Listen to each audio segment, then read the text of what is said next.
আজকে আপনাদেরকে দেখাবো চারা উৎপাদন ট্রে বা সিডলিং ট্রে।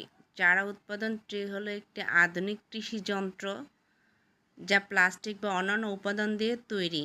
এতে নির্দিষ্ট সংখ্যক ছোট ছোট গর্ত বা সেল থাকে যেখানে বীজ বপন করে সুস্থ ও সবল চারা উৎপাদন করা যায়।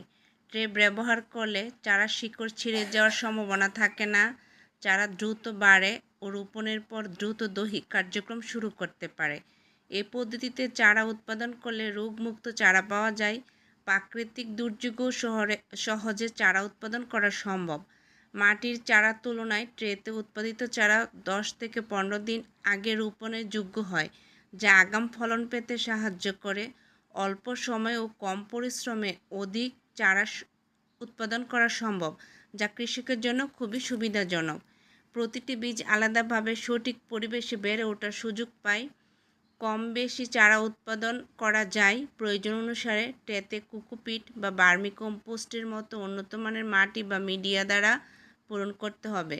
প্রতিটি সেলে বীজ বপন করি, প্রয়োজন সেচ ও পরিচর্যা দিয়ে চারা বৃদ্ধি নিশ্চয়তা করা যায়। চারাগুলো রোপণের জন্য উপযুক্ত হলে জমিতে টবে বা বিক্রি করা যায়।